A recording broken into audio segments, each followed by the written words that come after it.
So I've been seeing a lot of things talking of the people making commentary. Interestingly enough, the ones I've noticed that have been making the commentary are wealthy black people making the commentary about we should not be rioting, we should not be looting, we should not be tearing up our own communities.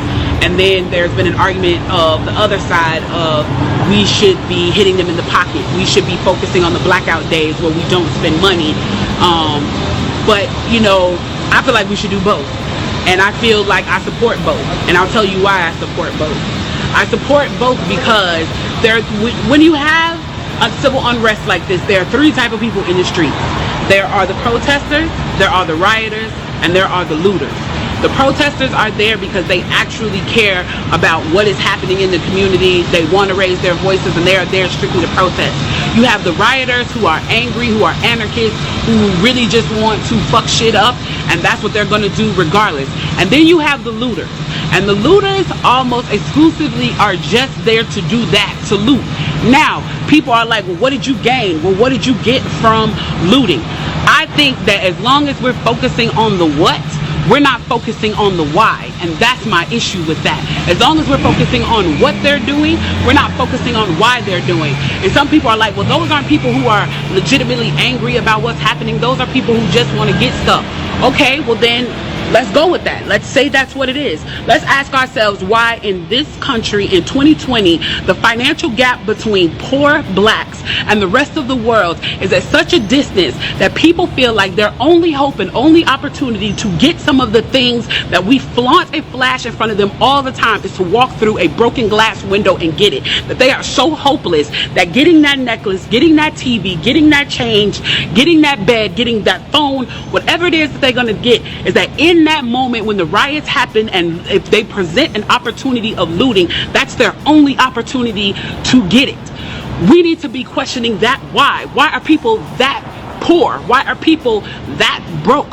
Why are people that food insecure, that clothing insecure, that they feel like their only shot, that they are shooting their shot by walking through a broken glass window to get what they need? And then people want to talk about, well, there's plenty of people who pulled themselves up by their bootstraps and got it on their own. Why can't they do that? Let me explain to you something about economics in America. And I'm so glad that as a child, I got an opportunity to spend time at Push where they taught me this, is that we must never forget that economics was the reason that black people were brought to this country. We came to do the agricultural work in the South and the textile work in the North. Do you understand that? That's what we came to do. We came to do the agricultural work in the South and the textile work in the North. Now, if I right now decided that I wanted to play Monopoly with you, and for 400 rounds of playing Monopoly, I didn't allow you to have any money, I didn't allow you to have anything on the board, I didn't allow for you to have anything, and then we played another 50 rounds of Monopoly, and everything that you gained and you earned while you were playing that round of Monopoly was taken from you. That was Tulsa, that was Rosewood. Those are places where we built black economic wealth, where we were self-sufficient, where we owned our stores, where we owned our property, and they burned them to the ground. So that's 450 years. So for 400 rounds of Monopoly, you don't get to play at all. Not only do you not get to play, you have to play on the behalf of the person that you're playing against. You have to play and make money and earn wealth for them, and then you have to turn it over to them. So then for 50 years, you finally get a little bit and you're allowed to play. And every time that they don't like the way that you're playing, or that you're catching up, or that you're doing something to be self-sufficient, they burn your game.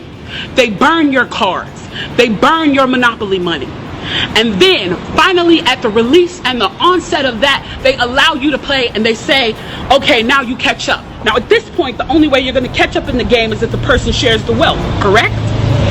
But what if every time you share the wealth, then there's psychological warfare against you to say, oh, you're an equal opportunity hire.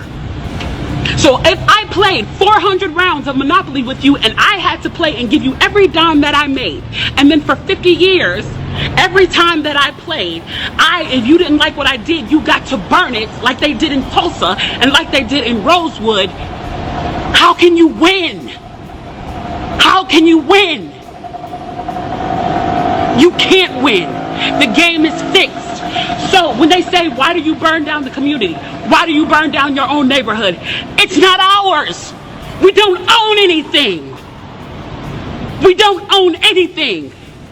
There is, Trevor Noah said it so beautifully last night. There's a social contract that we all have. That if you steal or if I steal, then the person who is the authority comes in and they fix the situation. But the person who fixes the situation is killing us. So the social contract is broken. And if the social contract is broken, why the fuck do I give a shit about burning the fucking Football Hall of Fame, about burning a fucking Target? You broke the contract when you killed us in the streets and didn't give a fuck. You broke the contract when for 400 years we played your game and built your wealth. You broke the contract when we built our wealth again on our own by our bootstraps in Tulsa and you dropped bombs on us. When we built it in Rosewood and you came in and you slaughtered us. You broke the contract, so fuck your Target. Fuck your Hall of Fame. As far as I'm concerned, they could burn this bitch to the ground. And it still wouldn't be enough. And they are lucky that what black people are looking for is equality and not